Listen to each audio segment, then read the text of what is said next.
Vad är egentligen kärlek? Den frågan ställer jag mig ofta. Många tror att kärlek alltid är stor, högljudd som på film. Men äkta kärlek kan vara tyst, vardaglig och ibland också jobbig. Ja, jag tycker kärlek är mindre än känsla och mer än seriebeslut. När jag ringer mina vänner, fast jag är trött, väljer jag kärlek. Samma sak när jag verkligen lyssnar på min partner istället för att bara nicka. Jag håller med. För mig syns kärlek ofta i små stunder, till exempel en morgonkaffe från partnern. Eller ett varmt ord när dagen varit tung. Precis. Många söker den perfekta känslan och missar de äkta chanserna. Ja, det känner jag igen. När jag flyttade till Stockholm väntade jag på det stora kärleksfyrverkeriet. Men relationen som stannade växte långsamt, dag för dag. Våra lyssnare har kanske liknande historier. Skriv gärna till oss om dem. Jag tror kärlek också visar mycket om oss själva. Sant. När jag älskar någon ser jag mina egna gränser och rädslor tydligare. Och vi lär oss att vara tåliga, eller modiga, eller ärliga. Det gör kärlek komplex men också spännande. Erik, skulle du säga att kärlek ändras med åldern? Absolut. När jag var 20 var jag superromantisk och trodde kärlek löser allt. Nu söker jag mer lugn, respekt och lagarbete. Det låter moget. Jag upplever just nu något liknande.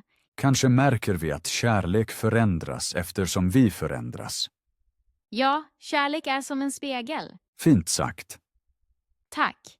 Många filmer visar bara början av kärlek, pirret, inte vardagen.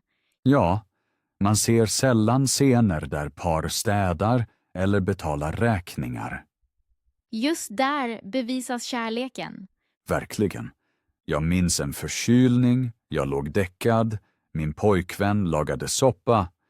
Det är en fin bild. Det kändes odramatiskt, men jag visste, det är riktig omsorg.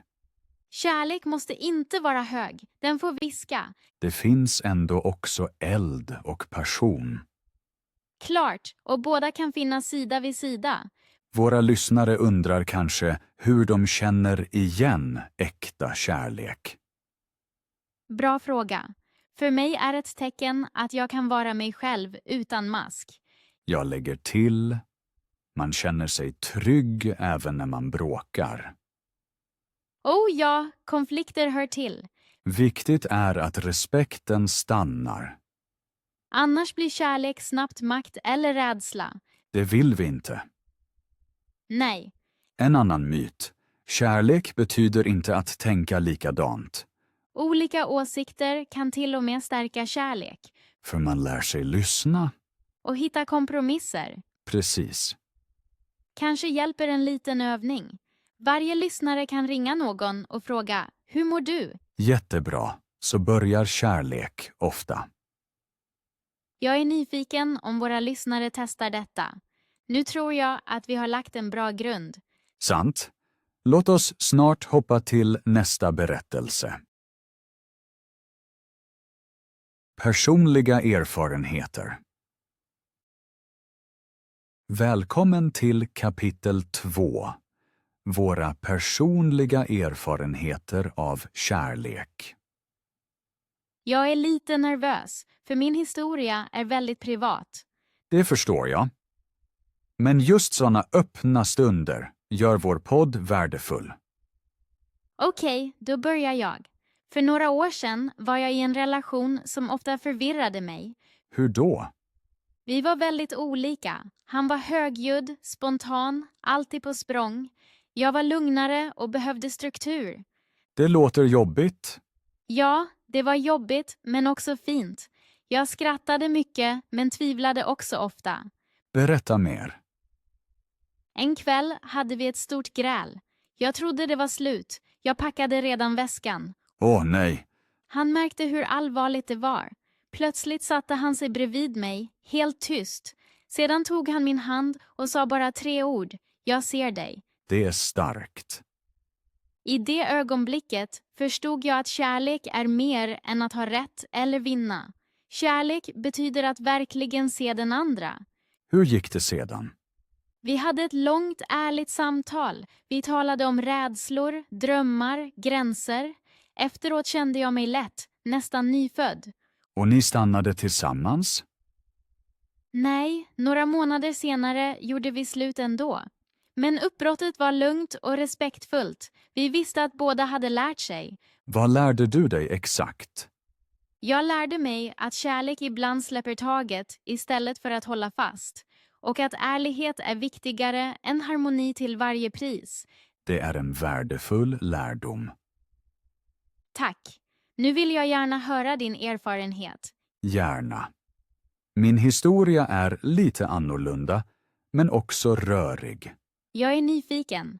För 3 år sedan mötte jag Anna, en kurskamrat från min kvällskurs. Okej. Vi klickade direkt.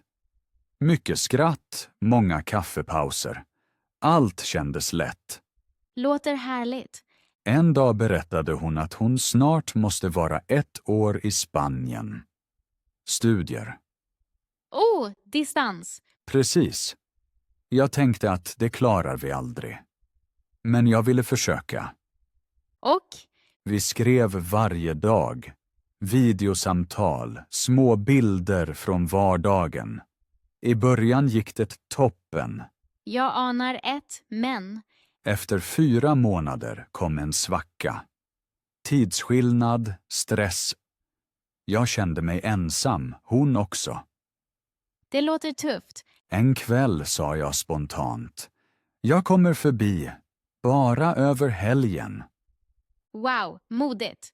Jag bokade flyget, landade i Barcelona, letade efter hennes gata. Hjärtat slog som galet. Kan jag tänka mig. När hon öppnade dörren stod vi stilla. Sedan kramade vi varandra länge utan ord. Gåshud. Vi gick till havet, satt på stenarna, tittade på vågorna. Där, i natten, förstod vi något viktigt. Nämligen. Kärlek behöver närhet. Ja, men ännu mer behöver den tillit. Vi lovade att prata öppnare när det blir svårt. Hjälpte det? Ja.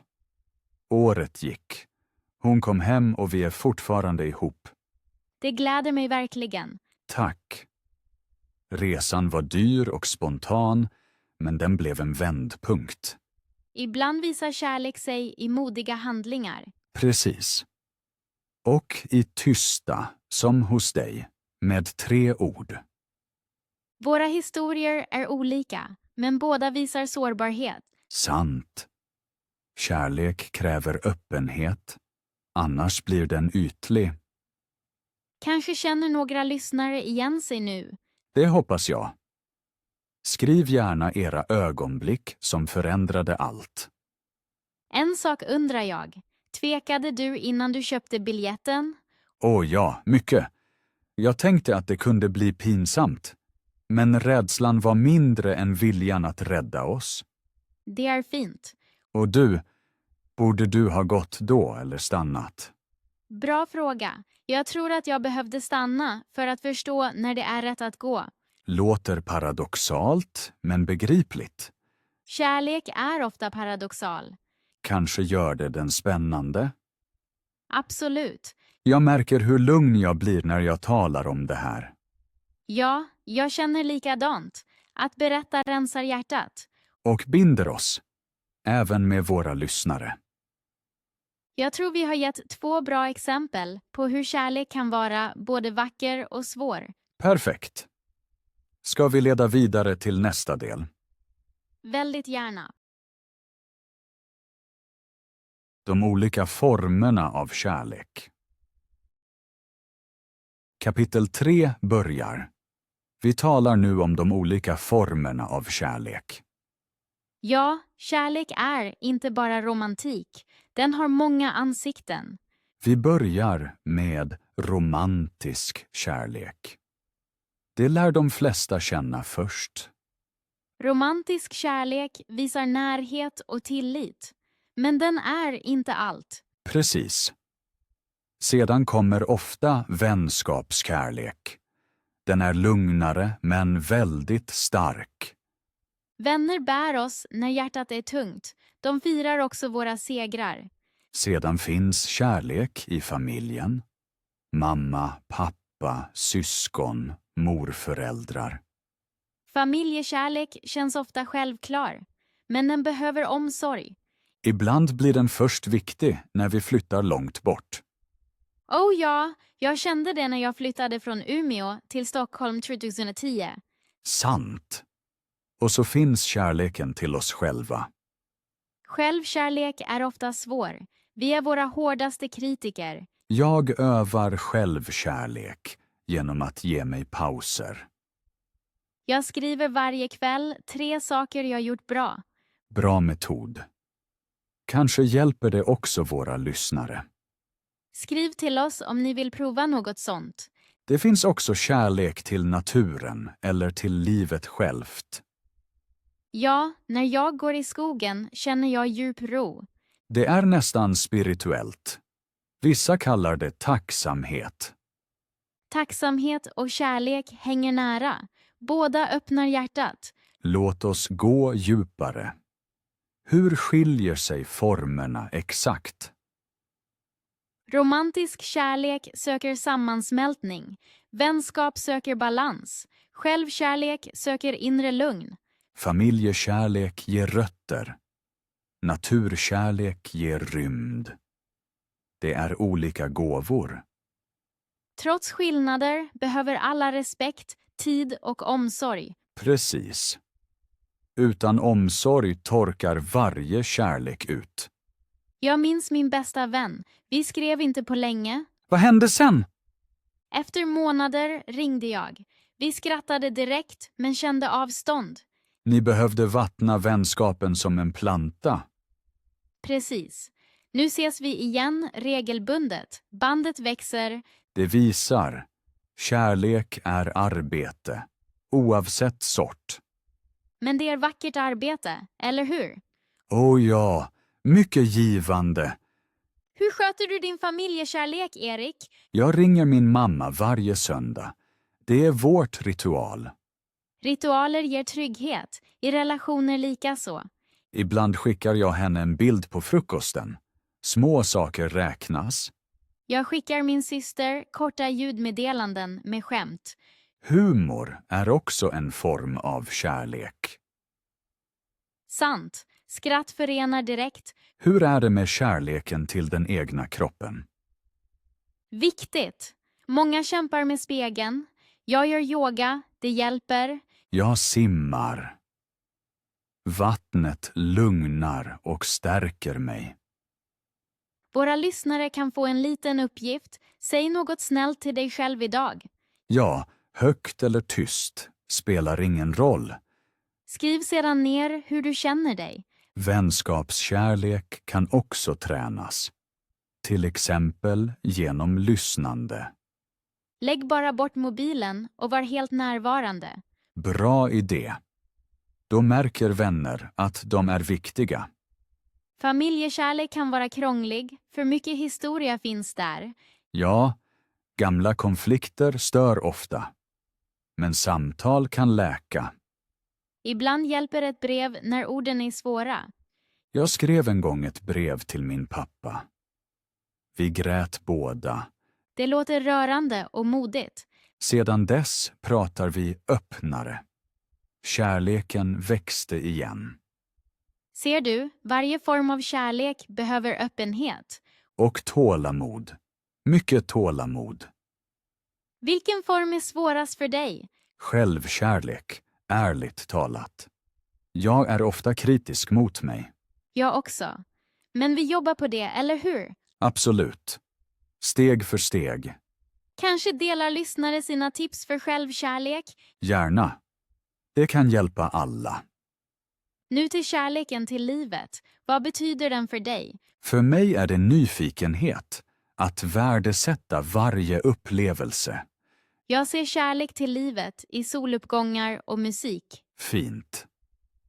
Sådana stunder närar själen. Ska vi sammanfatta kort? Gärna. Vi har talat om romantisk, vänskaplig, familjär, själv- och livskärlek. Alla former behöver omsorg, respekt, tid, humor och mod. Var och en ger en egen gåva. Och tillsammans gör de livet rikt. Jag hoppas våra lyssnare ser sin egen kärleksrikedom. Skriv till oss vilken form som behöver ert fokus idag. Så. Det var ett djupt block. Känner du dig bra? Ja, jag känner mig varm och inspirerad. Perfekt! Då går vi direkt till nästa ämne. Jag ser fram emot det. Varför kärlek kan vara svår? Kapitel 4. Varför kärlek ibland är svår. Ett viktigt ämne. Många tror kärlek ska vara lätt. Ja, när det blir tufft tror några att något är fel. Svårighet är ofta normal. Förväntningar spelar stor roll. Vi bygger ideal i huvudet. Film, musik, reklam visar perfekta par. Sedan möter verklighet fantasi. Det krockar. Precis. Jag upplevde det i min första relation. Jag förväntade ständig harmoni. Och vad hände? Vi grälade om småsaker. Jag tänkte direkt att det var slut. Det känner jag igen. Min perfektionism gjorde mig blind för riktig närhet. En annan orsak är rädsla. Många är rädda för att bli sårade. Man skyddar hjärtat och bygger murar. Men murar håller också kärlek ute. Rätt. Öppenhet gör oss sårbara men binder också samman. Det förflutna blandar sig in. Gamla sår talar högt. Ja, den som blivit sviken ser fara överallt. Det krävs mod för att ge ny tillit. Självkänsla spelar också in. Den som inte gillar sig själv söker ständig bekräftelse. Det kan trötta ut partnern. En ond cirkel uppstår. Osäkerhet skapar kontroll. Kontroll förstör tillit. Komplext. Absolut. Men att prata hjälper. Kommunikation är nyckeln. Låter enkelt, men är svårt. Ofta pratar vi i stress, inte i lugn. Eller så skickar vi anklagelser istället för önskningar. Exempel. Säg inte, du lyssnar aldrig. Säg, jag känner mig inte hörd. Det skapar mindre angrepp och mer förståelse. Konflikter kan fördjupa kärlek om man är rättvis. Rättvis betyder att inte använda gamla fel som vapen. Och låta den andra tala klart. Låter lätt, ändå svårt för mig ibland. För mig också. Vi lär oss båda. Vissa svårigheter kommer utifrån, till exempel stress på jobbet. Eller ekonomisk oro. Kärlek lever inte i vakuum. Rätt. Bra planering kan minska trycket. Men pauser hjälper också. Slappna av, gå promenad, andas. Jag föreslår ibland en teknikfri dag utan mobil. Toppen idé. Då pratar man på riktigt. Tystnad är farlig. Den fylls snabbt med antaganden. Och antaganden är ofta fel. Precis. Fråga istället för att gissa. En mening som, har jag förstått dig rätt, gör underverk. Att sätta gränser hör också hit. Oh ja! Utan gränser tappar vi oss själva. Jag sa tydligt till min partner att jag behöver egen tid en gång i veckan. Hur reagerade hon? Först överraskad, sedan lättad. Hon behövde det också. Gränser skyddar båda, inte bara en. Ibland misslyckas kärlek på grund av brist på självkännedom. Förklara det, tack. Om jag inte känner mina behov kan jag inte dela dem. Då måste partnern hela tiden gissa. Precis. En dagbok kan skapa klarhet. Eller samtal med vänner för att se mönster. En annan punkt. Tid.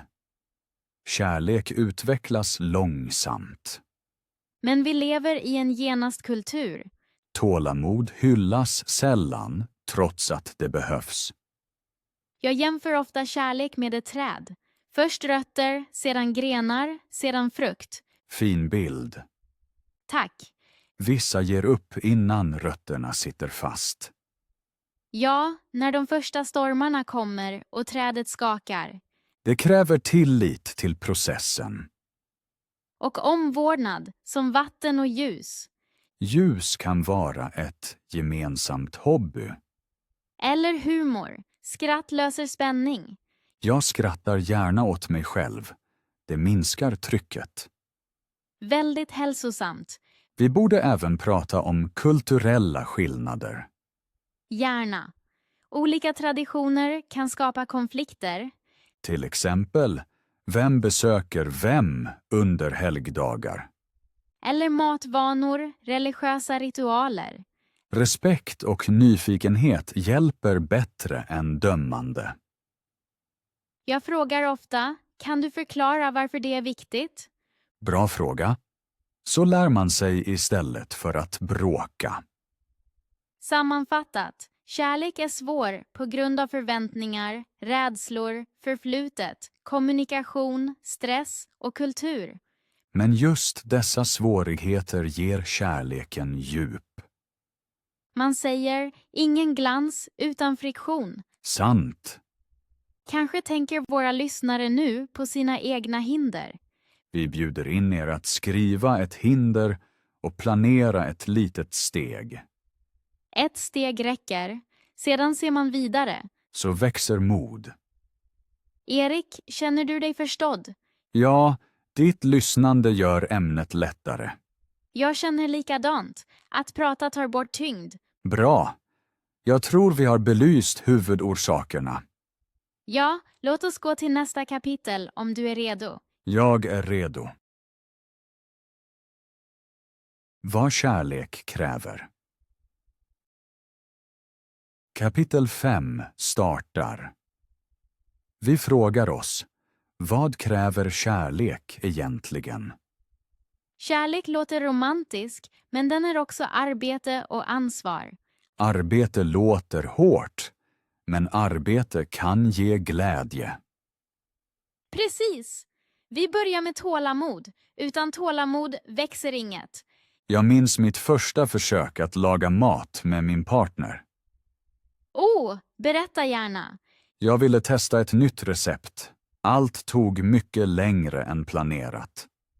Det känner jag igen. Hon var lugn, hjälpte mig, skar grönsaker, satte på musik. Det låter som äkta tålamod. Till slut var maten medelmåttig, men vi skrattade mycket. Och relationen fick ett pluspoäng. Precis. Tålamod gav oss närhet. Nästa punkt, uppmärksamhet. Kärlek lever av små iakttagelser. Till exempel, Min pojkvän höjer axlarna kort på morgonen när han känner stress. intressant. Vad gör du då? Jag lägger en hand kort på hans rygg, utan ord. Fin gest. Uppmärksamhet betyder att se utan att döma. Rätt. Då känner den andra sig sedd. Hur är det med att lyssna? Utan lyssnande ingen kärlek. Ja, aktivt lyssnande betyder ögonkontakt, frågor, inte svara direkt. Många tänker redan på svaret medan den andra talar. Det gör jag också ibland. Jag övar en regel. Först andas, sedan tala. Bra regel.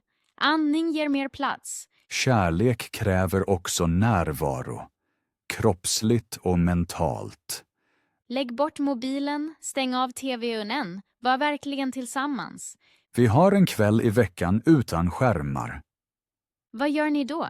Vi lagar mat, spelar, pratar. Ibland tystnar vi ihop. Tystnad kan vara mycket intim. Ja, om tystnad inte är pinsam känner man sig nära. Kärlek kräver också mod att ta upp svåra ämnen. Till exempel pengar, framtid, hälsa. Jag sköt upp ekonomi länge. Det skapade stress. Hur löste du det? Jag sa bara, jag är rädd för den räkningen, kan vi planera? Och Han lyssnade, vi gjorde en budget. Det var lättande. mod lönade sig. Kärlek kräver även pålitlighet. Man måste dyka upp när man lovar. Att komma i tid är en form av respekt. Ja, små löften som hålls stärker tillit. Jag säger ofta, ord är frön, handlingar är vatten. Vacker bild. Kärlek kräver också förlåtelse. Tungt ämne. Många håller fast vid ilska länge. Ilska äter energi som kärlek kunde behöva. Hur lär du dig att förlåta? Jag skriver ett brev jag inte skickar. Sedan bränner jag det. Ritualer hjälper att släppa taget. Precis. Efteråt andas jag djupare. Kärlek kräver också att fira olikheter, inte slåss mot dem. Min partner älskar jazz, jag gillar rock. Vi byter musik. Så upptäcker man nytt och känner respekt. En annan punkt. Stöd i växande. Vad menar du exakt? Jag peppar henne när hon övar tyska. Hon peppar mig att jogga. Alltså växa ihop, inte bromsa. Ja, kärlek är ett lagprojekt. Dit hör också att fira framgångar. Vi har en liten dans när någon når ett mål. Dans förenar kropp och glädje. Kärlek kräver tydliga gränser. Det nämnde vi redan. Ja, men gränser är inte murar utan dörrar med ringklocka. Vackert sagt. Tack. Kärlek kräver också humor. Utan skratt blir allt tungt.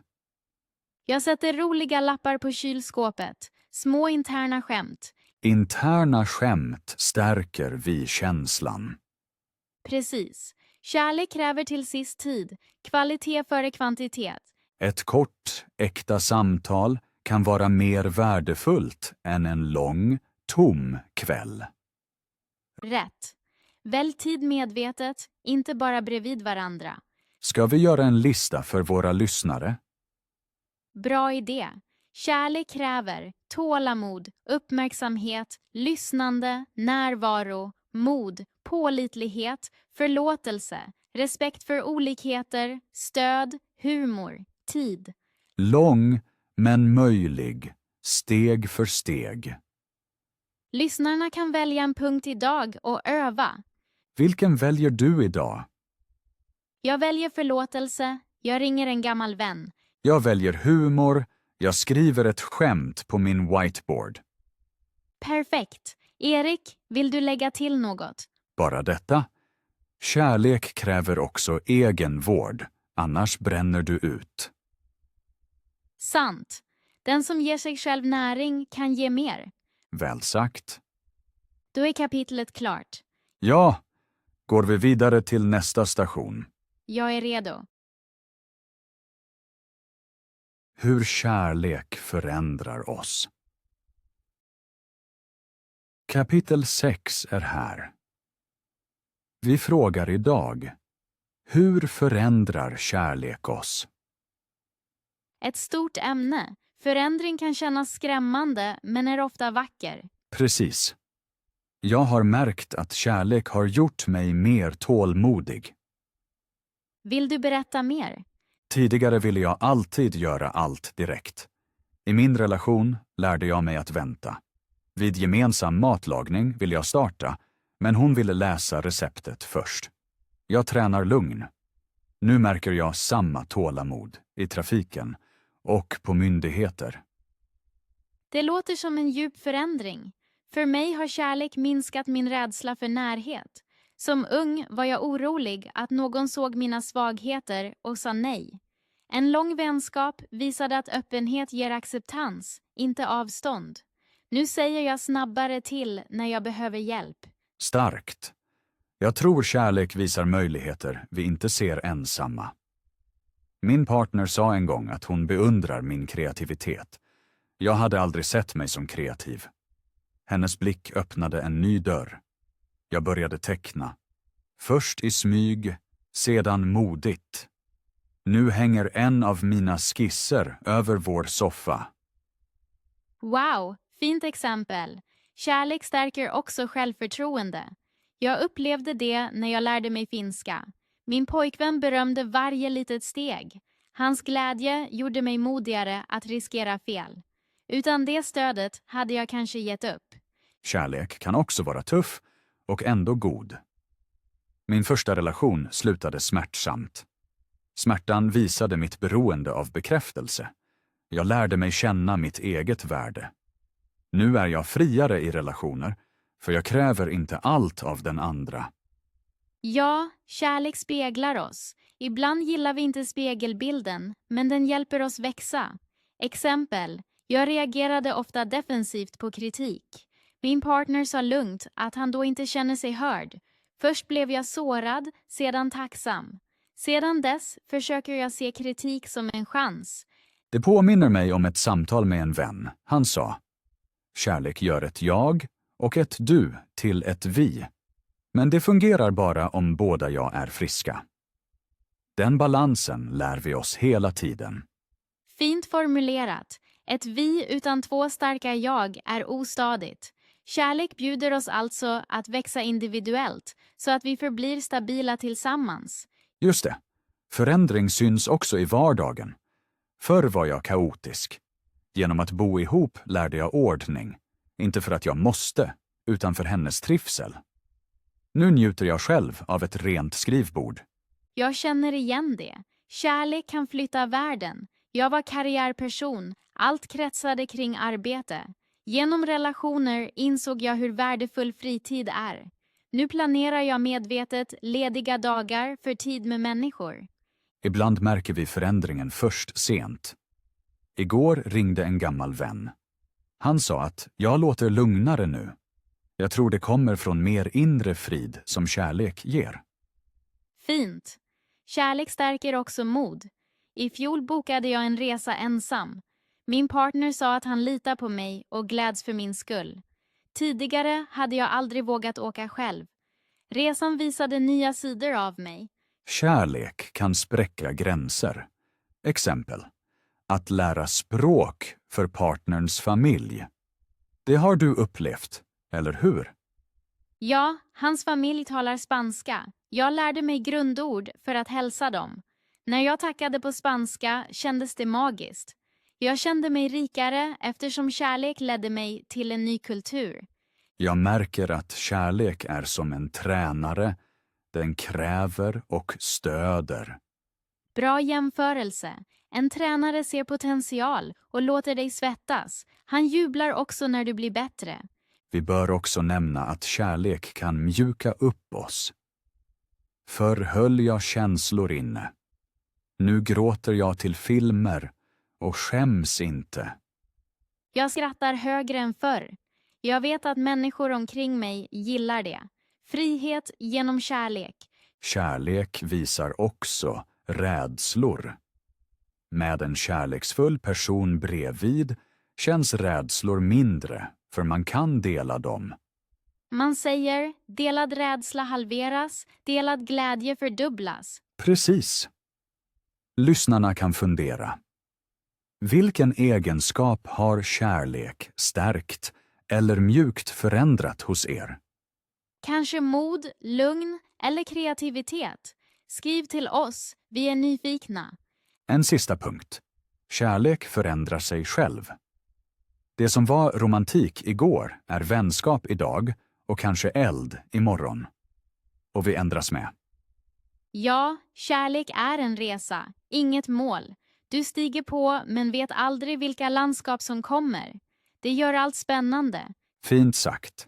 Jag tror vi har visat hur kärlek formar, utmanar och berikar. Jag känner mig inspirerad. Och du? Mycket. Då går vi vidare till nästa kapitel.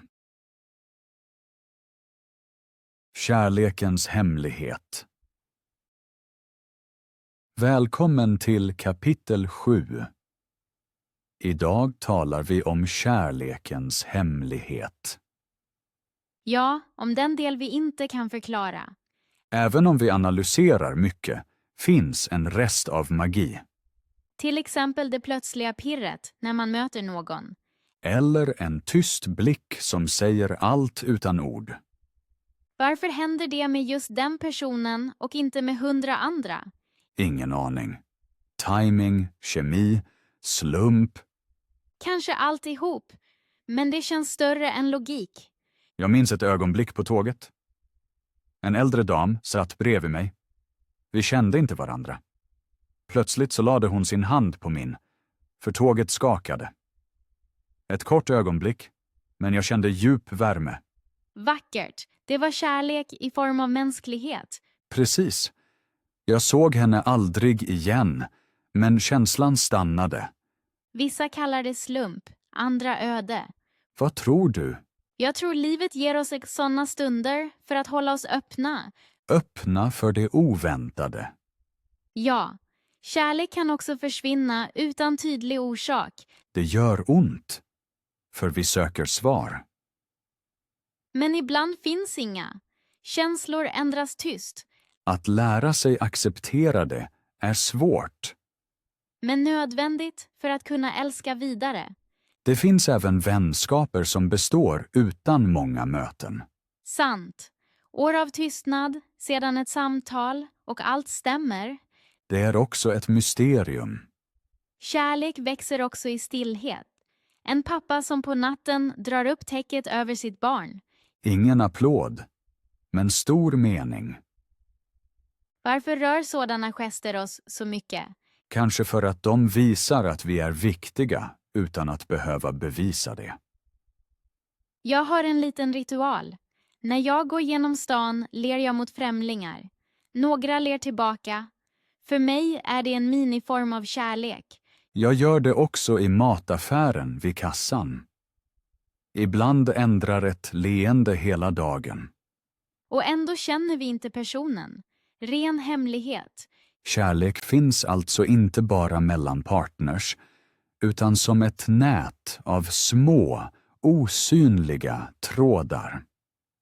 Bra sagt. Dessa trådar håller världen ihop.